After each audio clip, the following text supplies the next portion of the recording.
Well, it's approaching 10:15. Do you know where your children are? They might be at a so-called rave party.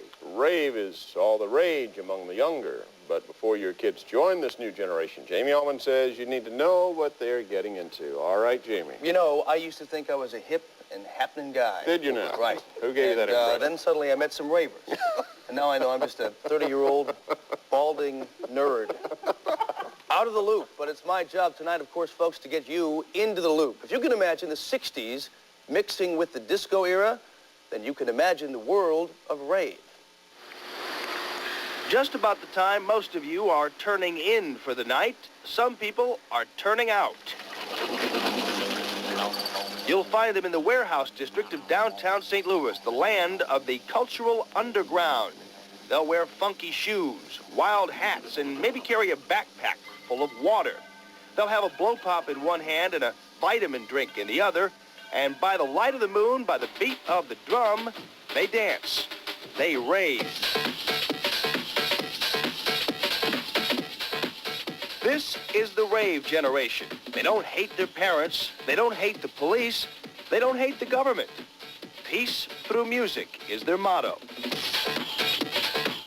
We love it because it's all about, like, dance, and we like to dance, and, like, being with your friends and loving your friends. And it's almost like a tribal thing. That unity and energy and power all together, like, lifts you up. It's amazing. If the rave generation is rebelling against anything, it's boredom. They no longer just want their MTV. We're getting more things taken away from us every day, and maybe that these kids are saying, hey, you know, we want our shot too. We want to have what Mom and Dad had, a little bit of fun. And that means breaking out from behind the computers and Nintendo games and TV. It's no accident that the kids are now dancing to a remix of the theme to a TV show they grew up watching.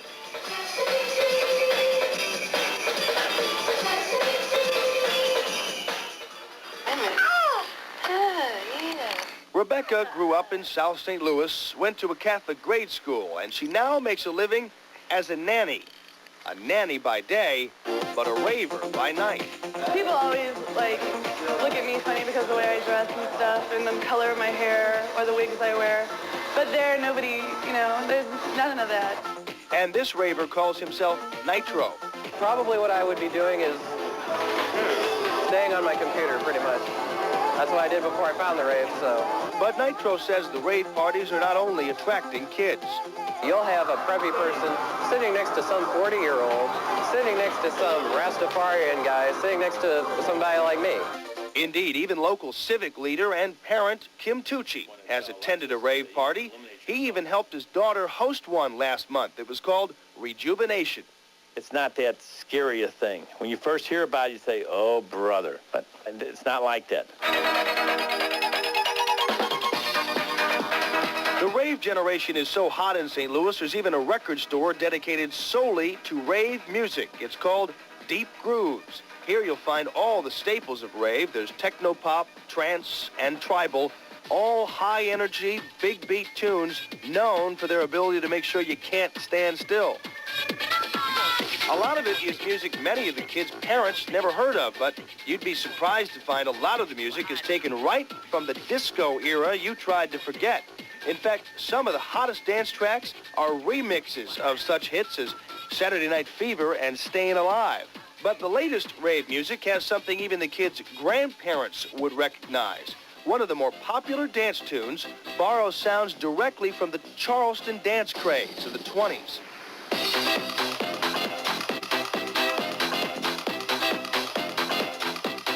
Okay, grandparents and parents, are you ready to buy into all of this? Well, we want to make sure you watch tomorrow night. That's when we take you right to a real rave party. It's all here on home video. You'll also see what they're doing about security at these parties, and you'll also hear what they're doing about drugs. There's a lot of talk. Some of the rave party hosts haven't done enough to keep drugs out. We're going to tell you all about that tomorrow night. Now, Kim Tucci says, as I pointed out, that parents are often invited to these parties. And if you call up one of these numbers that we're going to tell you about tomorrow, and these people who are hosting these parties do not say parents are welcome, then of course that's your cue not to send your kids there either.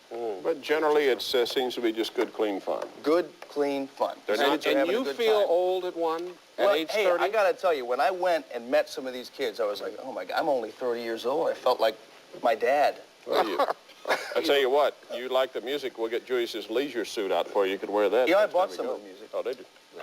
My Nehru jacket also. It's going to be our new news music, I think. Two people. Well, on the Grammys tonight, you saw what the mainstream music scene is all about, but there's another music scene bubbling up from the St. Louis underground. It comes from the so-called rave generation. It's the latest craze for our kids.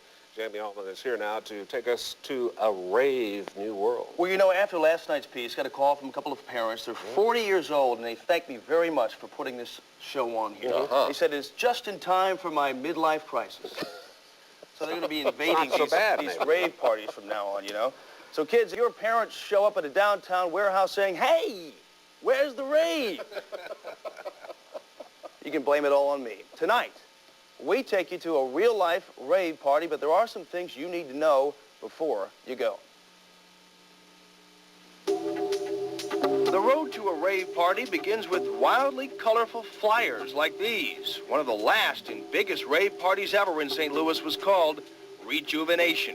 The location was kept secret until just a few hours before the party. Ravers were instructed to call a phone number on the back of the flyer to find out exactly where the party would be. It would usually happen at an empty warehouse. Up go the lights, on goes the music, and by 1 a.m., as many as 1,000 kids are raving. This is home video of a rave party held in a St. Louis warehouse a while back.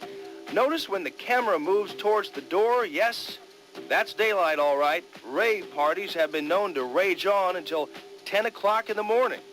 Whoever hosts a rave party has to have a permit, liability insurance, and security, or they could be shut down by police. Ravers say the late hours are about the only things parents should be concerned about. I try to reassure them that it's a controlled environment, for one. Security, usually St. Louis police, on hand. The drug situation, people are checked at the door for bottles or drugs, and none of it's allowed to go on. It's definitely taboo. The music is the drug. You just let it get into your head and you just go with it. The music is the drug. But some ravers don't paint such a rosy portrait. One says he sold LSD at rave parties. The other says she took LSD.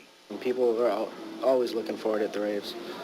There's always some people looking for it. Normally I would just walk in and then put it on my tongue and swallow it and sort of speak, trip out and watch the lights and dance.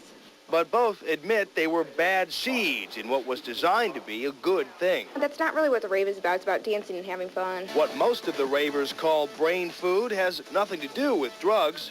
One of the main attractions at a rave party is the so-called smart drink. It's put together with vitamin powder mixtures that go by the name of Rise and Shine and Memory Fuel. They're blended with juices. This here can produce a lot of the same effects as far as being able to stay up all night that people were using the drugs for without being a mood-altering substance. And the other attraction is candy. Lots of it. All kinds of it. Sugar. Sugar. It just gives you a good sugar rush. It gets you hyper. Perhaps the oddest twist on rave parties is that many hosts have been known to welcome parents. The Rejuvenation rave party was hosted by Alexis Tucci. Her father is local civic leader Kim Tucci. He admits to being fearful and suspicious at first, but not anymore. But I'm sure my mom and dad, when they would go to see some of the things, see what I did or where I hung out at my age, it'd be the same thing. I remember going to places and damn, the police showed up and there'd be fights breaking out and things like that. It's not like that. They have a common bond, and maybe it's because you said like a counterculture and because they're doing something different. Well, there are some other things you need to know about raves. The cost is usually about $15 a head. That covers the cost of the DJ, the insurance, the security, and of course, the profit the hosts make on these shows. You also need to know that most rave parties are at a downtown warehouse location late at night, and you also need to know that in many cases, your kids aren't telling you they're going to raves. Hopefully, they'll tell you now after seeing this, and of course, Hopefully these parents can talk about it, talk about their concerns. And even go to it, huh? And even go to it. These are great things as long as they have that security and the liability insurance. And call Jamie Allman if you have any more questions, parents. Yeah. Right here. I'll answer those questions for you. Don't worry about it. Thank you, Okay, Jamie. thank you.